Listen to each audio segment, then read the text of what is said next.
Cricket मैदान का हुआ उद्घाटन। गृह मंत्री अमित शाह ने उद्घाटन समारोह में किया ऐलान।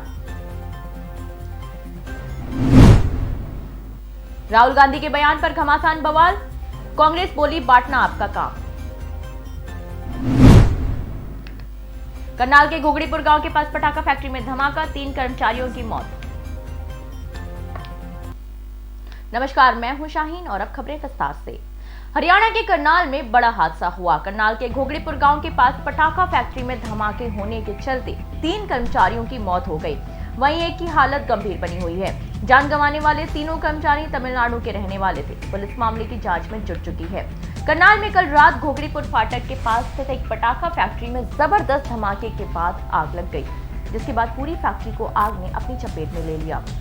इस भीषण आग में वहां काम कर रहे 4 मजदूर झुलस गए, इसमें 3 की मौत हो गई। एक का इलाज हॉस्पिटल में चल रहा है।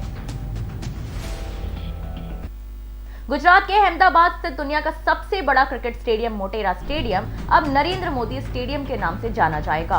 केंद्रीय गृह मंत्री अमित शाह ने भारत और इंग्लैंड के बीच होने वाले तीसरे टेस्ट से पहले स्टेडियम के उद्घाटन समारोह में नए नाम का ऐलान किया।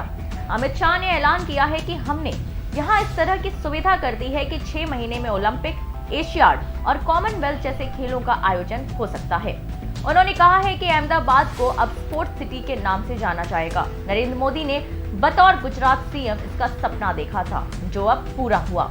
नए स्टेडियम को दुनिया के सबसे बड़े और सबसे हाईटेक स्टेडियम के तौर पर विकसित किया गया है। केरल के वायनाड से कांग्रेस सांसद राहुल गांधी के उत्तर दक्षिण वाले बयान पर भारी हंगामा मच गया है। बीजेपी के नेता जहां राहुल गांधी को एहसान फरामोश तक बता रहे हैं, तो बचाव में कांग्रेस नेताओं की फौज भी उतर आई है। कांग्रेस ने बीजेपी के आरोप को पटवारी की टूलकिट बताया है। कांग्रेस के राष्ट्रीय मीडिया प्रभारी रणदीप सिंह सुरजेवाला ने बीजेपी पर पलटवार करते हुए कहा है कि देश के असल मुद्दे जीडीपी गिरना, महंगाई और चीन की घुसपैठ है और यही मुद्दे राहुल गांधी उठा रहे हैं। सुरजेवाला ने यह भी कहा है कि क्या देश में मुद्दों की राजनीति नहीं होनी चाहिए, क्या धर्म की राजनीति होनी चाहिए। राहुल गांधी ने आह्वान किया है कि सत्ता में बैठे लोगों को मुद्दे की राजनीति करनी पड़ेगी।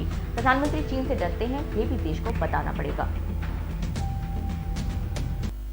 बिहार के सीतामढ़ी में यूनिसेफ के द्वारा लोहिया स्वच्छता अभियान के तहत 2 दिवसीय कार्यशाला प्रशिक्षण का शुभारंभ किया गया, जिसके तहत लोगों में स्वच्छता के प्रति जन जागरूकता और व्यवहार परिवर्तन की दिशा में काम को लेकर चर्चा की गई। यूनिसेफ की विचार संचार विशेषज्ञ मोना सिंह ने बताया है कि लोहिया स्वच्छता अभियान को लेकर केंद्र सरकार काफी क्रियाशील है। वहीं बिहार सरकार का प्रयास भी काफी सराहनीय है। उन्होंने बताया कि इस योजना की शुरुआत बिहार के 2 जिले सीतामढ़ी और गया में किया गया है। उन्होंने बताया कि लोगों के व्यवहार परिवर्तन को लेकर हम लोगों को समुदाय के बीच जाते हैं और मौजूद लोगों से उनके सुझाव लेते हैं ताकि योजना को धरातल पर क्रियान्वयन करवाया जा सके। साथ ही इसके बाद इस योजना का प्रारूप तैयार कर प्रखंड स्तर से होते हुए जिला स्तर और राज्य तक क्रियान्वित करवाया जाएगा। प्रशिक्षण दिया जा रहा है। ये एक प्रशिक्षण के साथ साथ एक कंसल्टेटिव मीटिंग भी है, जहाँ पे हम जो बता रहे हैं साथ ही साथ हम जानकारी भी ले रहे हैं। क्योंकि जब हम लोहिया स्वच्छ बिहार अभियान या स्वच्छ भारत मिशन की बात करते हैं और शौचालय के उपयोग की बात करते हैं, तो व्यवहार परिवर्तन एक बहुत अहम मुद्दा होता है कि ये सुनिश्चित कैसे करें कि लोग जहाँ जिनके घरों में शौचालय है वो उसका इस्तेमाल कर भी रहे हैं या नहीं कर रहे हैं। इस इस्तेमाल को सुनिश्चित करने के लिए व्यवहार परिवर्तन की एक पूरी संरचना बनती है, रणनीति बनती है और उसको सुचारू रूप से चलाया जाता है। तो भारत सरकार तो बहुत इस काम को बहुत तवज्जो दे रही है और बहुत हम लोगों ने बहुत प्रगति की है। उसी तरह बिहार में भी लोहिया स्वच्छ बिहार अभियान के अंतर्गत काफ़ी प्रगति हुई है, लेकिन फिर भी अभी भी देखा जा रहा है कि कुछ जगहों में लोग अभी भी अपना नहीं रहे हैं ये व्यवहार, अभी भी खुले में शौच कर रहे हैं। तो कैसे उनको लाया जाए, तो इसी प्रक्रिया के अंतर्गत हम 2 ज़िलों में ये प्रक्रिया शुरू करी है, जहाँ पे हम समुदाय के लोगों को बुलाकर उनसे फिर जानकारी लेते हैं कि क्या बाधाएं हैं। अगर आपके समाज में कुछ लोग हैं जो नहीं अपना रहे हैं, तो क्या बाधाएं आ सकती हैं, किस तरह से उसका निराकरण किया जा सकता है और जो फिर जितने भी सुझाव आते हैं उनको एकत्रित करके एक योजना बनाई जाती है। तो वही प्रक्रिया अभी चल रही है कि ऊपर से जो योजना आती है वो तो अपनी जगह ठीक है, लेकिन अगर हम चाहते हैं कि निचले स्तर पे धरातल पे वाकई बदलाव आए, तो समाज के धरातल के लोगों को साथ में, समुदाय के लोगों को जोड़कर चलना होगा, उनको साथ में लेकर चलना होगा। इसीलिए उनकी क्या मंशा है, उनका क्या सुझाव है, उसको भी साथ में लेते हुए एक योजना बनाएं जिसको कि राज्य स्तर और जिले स्तर की योजना में सम्मिलित किया जाए, समाहित किया जाए और फिर तब उसको उसका क्रियान्वयन। ये जानना सर, आज की जो प्रशिक्षण दे रहा है, कै दिवसीय प्रशिक्षण, इसमें क्या ये 2 दिवसीय कार्यशाला है। पहले दिन तो हम लोगों ने लोगों से जाना कि आपके क्षेत्र में क्या है और सुधार के क्या अवसर हैं आपके पास, उसके बारे में बताइए। और आज हम उनको बता रहे हैं कि अगर व्यवहार में परिवर्तन लाना है तो उसकी क्या एक प्रक्रिया होती है, वो सोच क्या होती है, व्यवहार पर। उत्तर प्रदेश के फतेहपुर में रेवाड़ी बुजुर्ग गांव के हनुमान मंदिर के वार्षिकोत्सव में शोभा यात्रा में जगत गुरु शंकराचार्य स्वामी आत्मानंद सरस्वती शामिल हुए। अयोध्या के राष्ट्रीय उपाध्यक्ष जगत गुरु शंकराचार्य स्वामी आत्मानंद सरस्वती ने पत्रकारों से बात करते हुए महाराष्ट्र सरकार को आड़े हाथों लिया। उनका कहना है कि बाला साहब ने राम मंदिर के लिए अपना पूरा जीवन समर्पित कर दिया, पर उनके पुत्र राष्ट्रद्रोहियों की समर्थित महाराष्ट्र सरकार राम विरोधी है। बनने जा रहा है। चीन अभी तो विवादित स्थलों से हटा है, पर आने वाले समय में पाकिस्तान स्वयं नस्तनाबूद हो जाएगा। चीन तो पीछे हट रहा है और पाकिस्तान का नक्शा ही मिट जाएगा, क्योंकि आतंकवाद को कभी भी सौम्य समाज स्वीकार नहीं करता है। एक दिन वो आने वाला है कि हमें 47 के पहले वाला भारत दिखाई पड़ेगा। न बांग्लादेश होगा, न पाकिस्तान होगा, न भारत होगा, ये भारत आर्यावर्त होगा। ये सरकार अपने निर्णय पर अडिग है। इनके रहते देश में इस समय जोड़ी चल रही है अमित शाह और मोदी की। हमारे प्रदेश के यशस्वी मुख्यमंत्री जो भविष्य के भारत के भविष्य हैं, अगले प्रधानमंत्री के रूप में इस देश का 1 अरब हिंदू उन्हें देख रहा है, क्योंकि देश को विकास की आवश्यकता कम है। इस समय राष्ट्र को सुरक्षा की आवश्यकता अधिक है। विकास तो हमारा हो चुका है, विश्व के शिखर पर हम लोग हैं। देश बंटवारे का षड्यंत्र रचने वाले धराशायी हो जाएंगे। एक भी व्यक्ति किसान आंदोलन के साथ नहीं खड़ा, ना कोई किसान आंदोलन कर रहा है। जो आंदोलन का रूप दिया जा रहा है, ये आतंकवादियों द्वारा समर्थित राष्ट्रद्रोही विचारधारा के लोग, वो मुट्ठी भर लोग हैं जो अपना निजी स्वार्थ हित करने के लिए सेंट्रल एवं स्टेट की गवर्नमेंट को परेशान कर रहे हैं। जिस तरह किसान आंदोलन के नाम पर भारत के दूसरे देशों से जो है समर्थन मांगा जा रहा किसानों द्वारा, और तरह तरह के वक्तव्य आ रहे हैं, जहां पर सचिन तेंदुलकर जैसे लोगों के खिलाफ जो ट्वीट हुआ है उनकी जांच की जा रही है, और अन्य लोगों के द्वारा जो ट्वीट किए गए हैं देश विरोधी तत्वों द्वारा, उन पर चुप्पी साधी जा रही महाराष्ट्र गवर्नमेंट द्वारा। इस पर आप क्या? महाराष्ट्र की गवर्नमेंट पूर्णतः राष्ट्रद्रोहियों के समर्थित गवर्नमेंट है। पापी पाकिस्तान के उत्सवों पर भारत के उस निकम्मे राजनेता राहुल गांधी जैसे लोगों के द्वारा पाकिस्तान की प्रशंसा करना, वहाँ के त्योहारों पर बधाई देना, वहाँ के लोगों की प्रशंसा करना, ये उनकी ओछी मानसिकता है। जो इस समय महाराष्ट्र में सरकार है, वो सरकार बाला साहब ठाकरे जी के नाम पर उनके पुत्र के रूप में कलंक पैदा हुए हैं। बाला साहब ठाकरे ने इस राम जन्मभूमि के लिए प्रण प्रणत भाव से अपना जीवन अर्पित कर दिया। आज उनकी संतानें उनके साथ खड़ी हैं, जो राम विरोधी, राष्ट्र विरोधी और इस देश के विकास। उत्तर प्रदेश के श्रावस्ती में जिलाधिकारी के आदेश पर शव को कब्र से निकालकर पोस्टमार्टम के लिए भेजा गया। थाना क्षेत्र मलीपुर के अंतर्गत परसा डहरिया के निवासी प्रमोद और बुढ़ऊ की 9 दिन पहले मौत हो गई थी, जिस पर बहन कलावती की तहरीर पर जिलाधिकारी के आदेश पर उप जिलाधिकारी भिनगा और थाना प्रभारी मल्हीपुर ददन सिंह के मौजूदगी में शव को कब्र से निकालकर पोस्टमार्टम के लिए भेजा गया है। इस संबंध में जानकारी लेने पर बताया गया कि पोस्टमार्टम आने के बाद ही आगे की कार्रवाई की जाएगी।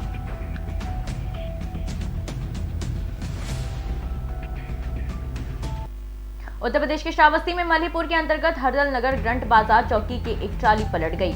इस हादसे में कांग्रेसी नेता रईस कुरैशी की मौके पर ही दर्दनाक मौत हो गई और 4 लोग गंभीर रूप से घायल हो गए। बताया जा रहा है कि चारों लोगों की हालत नाजुक बनी हुई है, जिन्हें अस्पताल में भर्ती कराया गया था। उत्तर प्रदेश के फतेहपुर जिले में एक महिला ने गांव के ही एक व्यक्ति पर धोखाधड़ी करने और मारपीट करने का आरोप लगाया है। महिला ने इस बाबत जिलाधिकारी को पत्र लिखकर शिकायत की है। महिला का कहना है कि मेरे पति 1 बीघा खेत 50,000 में गांव के एक व्यक्ति के पास गिरवी रखे थे, जिसकी लिखा पढ़ी कराई गई थी। बाद में मौका पाकर गांव के ही रहने वाले शिव प्रसाद दिनेश विकास साझेदारी का पीपल का सूखा पेड़ ठेकेदार को विक्रय कर कटवा रहे थे। जब हम लोगों ने उसको रोकने की कोशिश की तो उन लोगों ने दोनों को मारा पीटा और मेरे पति से 50,000 रुपए भी छीन लिए। किस लिए आई हुई हैं? हमने एसपी साहब के पास आए, हमने हमारे यहाँ लड़ाई झगड़ा हुआ था, थाने गए, वहाँ कोई कार्रवाई नहीं हुई थी, तो हमारे घर पे जाकर धमकी दे रहे हैं कि आप थाने क्यों जा रहे, थाने जाएगी उल्टा तेरे पति को फंसा दूंगी 76 लगवा कर। क्या मामला क्या था? मामले हम पीपल का पेड़ बिक रहा था, तो हमारे पति ने आए खेत रखने, फतेहपुर में स्टैंप लिखवाई, हमने फ़ोन कर दिया कि पीपल का पेड़ बिक रहा था।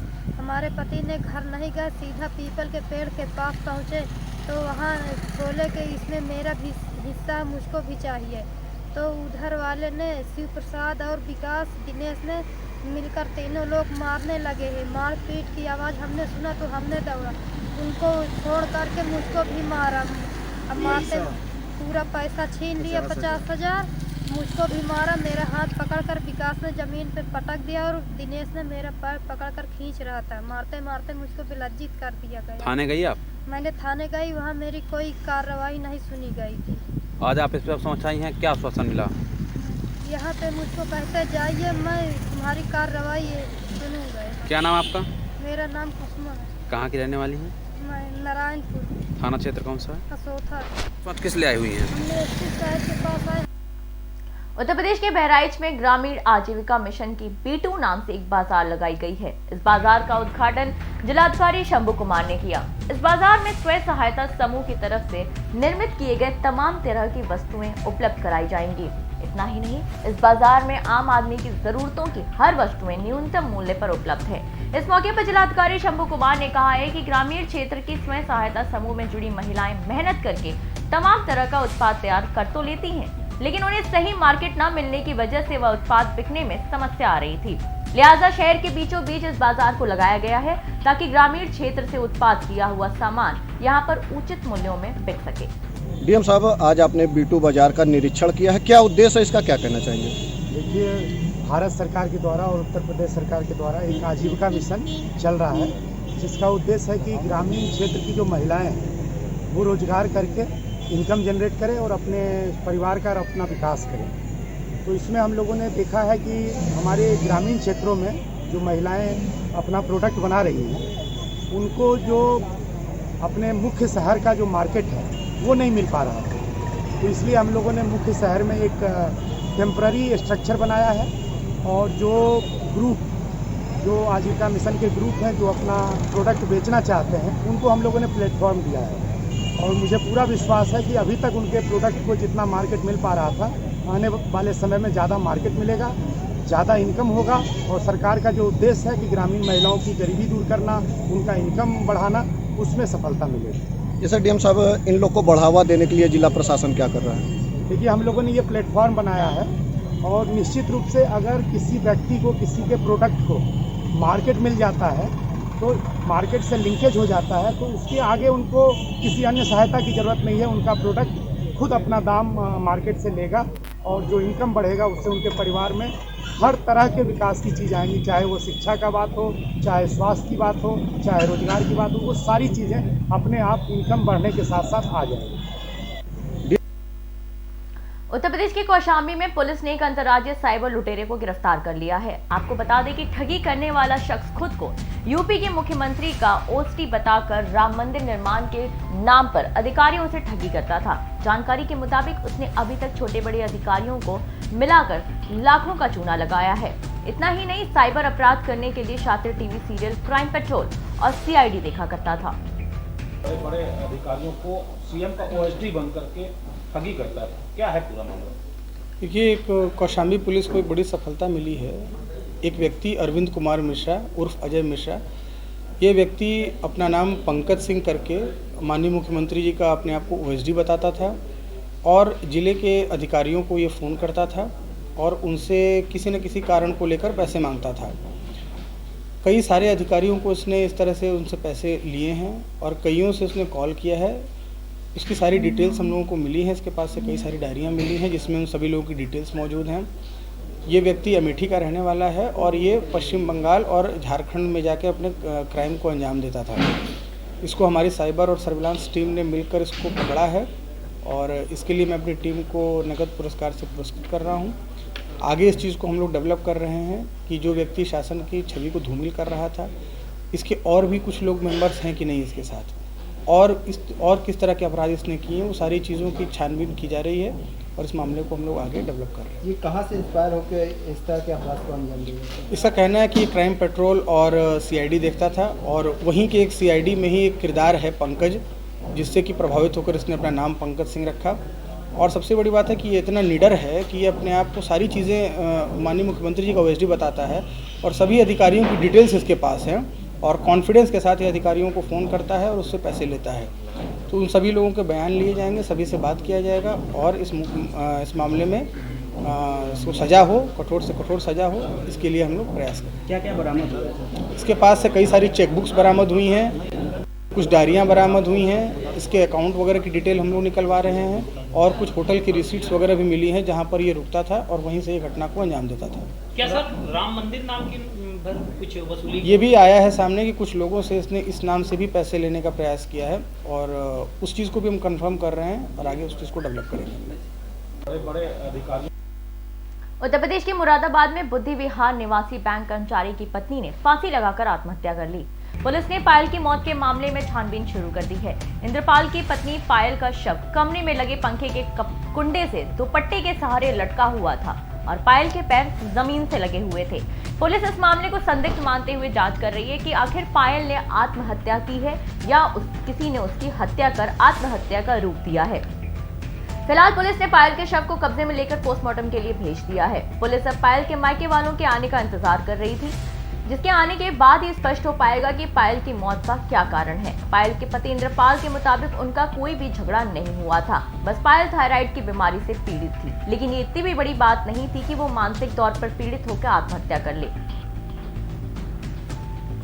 नहीं, क्या नाम है आपका? पायल जी, क्या हुआ था बताइए। ना हमें कुछ पता ना, अभी हम तो उधर अपने मकान में। अच्छा, क्या पता चला आपको? इस लड़की ने फोन कराई थी अपने भैया को, जो ही हुई रहे है स्टोरी, भैया घर को आ जाए, मम्मी ने दरवाजा बंद कर ली है। और जो आया तो इन्हें फोन करा, दादा फोन आया, मम्मी ने फांसी खा ली। तब आए हम लोग। तो कितने बच्चे थे? जी तो हम वजह कुछ पता चली? कुछ तो बाबू रहे मैं ना, हमें कब क्या करती थी? जी है घर है इनका, हाउस वाइफ है। गिरी जी, क्या हुआ था बताइएगा। वैसे मुझे भी नहीं पता, मैं भी अभी स्कूल से ही आया हूँ, स्कूल में पढ़ाता हूँ। कौन है आपकी भाभी? अच्छा, क्या पता चला आपको? पता कुछ नहीं था, अभी फोन पहुंचा, मेरी मिसेज का पहुंचा था कि ऐसा हो गया, मैं तुरंत छुट्टी लेकर स्कूल से ही आया। ये थाना मझौला क्षेत्र में एक महिला ने फांसी लगाकर आत्महत्या करने के बाद सामने आई है। उनके परिवार वालों द्वारा ये बात बताई गई है कि महिला ने आत्महत्या करी है। इसमें शव को पोस्टमार्टम के लिए भेज दिया गया है। इसमें जो भी तथ्य सामने आएंगे उसके अनुसार विधिक कार्रवाई पूर्ण करी जाएगी। उत्तर प्रदेश के संबल में बहजोई ग्रामीणों ने मुख्यालय पहुंचकर जिलाधिकारी कार्यालय का घेराव कर धरना प्रदर्शन किया और विद्युत विभाग के खिलाफ नारेबाजी करते हुए ज्ञापन डिप्टी कलेक्टर को सौंपा है। ज्ञापन में बताया गया है कि उक्त गांव में कई दिनों से विद्युत विभाग की सप्लाई समय पर नहीं मिल पा रही थी, जिस कारण गेहूं की फसलें सूख कर नष्ट हो चुकी थी। जिसके बाद डिप्टी कलेक्टर संबल ने तत्काल जेई विजेंद्र सिंह बहजोई को कड़े निर्देश देते हुए कहा है कि तत्काल समस्त गांव में बिजली सप्लाई समय पर चालू करा दी जाए और किसानों के साथ किसी भी प्रकार की लापरवाही बर्दाश्त नहीं की जाएगी। बिल बराबर जा रहा हो, बल्कि पूरी कार्रवाई है रही सगरी, लेकिन बिजली आपको भरपूर नहीं मिल पा रही। बिजली तो खेती को क्या कहेंगे आप? खेती सब सूख रही है। 5 दिन है आज लाइट को 5 दिन हो गए, कोई सप्लाई ना मिल रही है और जैसे आप कोई समाधान नहीं करना, फोन उठा तो बिजली घर बार। राजेश, जो आपने आज मुख्यालय का घेराव किया है, क्या मांगे आपकी? हमारी मांगे लाइट सही आवे और तार बदले जाए हमारे यहाँ के। लोहे के तार है सबरे, सिंगल तार है, वो लोहे के तार है, उसमें कोई समाधान नहीं हुआ है। तो 2-3 साल पहले भी दिया समाधान, जैसे हमने कोई और ना ही का नाम है, लाइट से आ रही है। तो फसल आप कैसे भरते हैं अपनी? सिंचाई से करते हैं, ट्यूबवेल की सिंचाई से, ट्यूबवेल से भरते हैं। वोल्टेज पूरी नहीं मिल रही, बहुत समाधान है। तो किसान जो मुख्यालय में आए हैं उनका घेरा किया गया है लाइट की समस्या को लेकर, लाइट नहीं मिल रही है समय पर और जो खेती है वो नष्ट हो रही है, क्या कहना चाहेंगे इस मामले में? खेती नहीं सर, ऐसा है, लाइट तो मिली है, लो वोल्टेज सब पर करीब लाइन का 17-18 किलोमीटर दूरी है यहाँ से सर। हमारी जो नॉर्थ फीडर है सर, उसके लिए जो एंड में लाइट मिलती है सर, उसमें लो वोल्टेज इनके जा रहे हैं, क्योंकि जो मोटर नहीं उठा पाती है सर इनके लिए। अब मैं ये कह रहा हूँ सर कि उस लाइन में कटवा के सर इनको 6-8 जो भी मिलेगी लाइन सर में, इन्हें लाइन 8 किलोमीटर दबाऊंगा सर। तो इनके तो साफ कहना ये है कि सप्लाई मिली ना रही है, खेती वो नष्ट हो रही है, कुछ दिन से नहीं मिली। आज की खबरों में अभी के लिए इतना ही, मुझे दीजिए इजाजत, नमस्कार।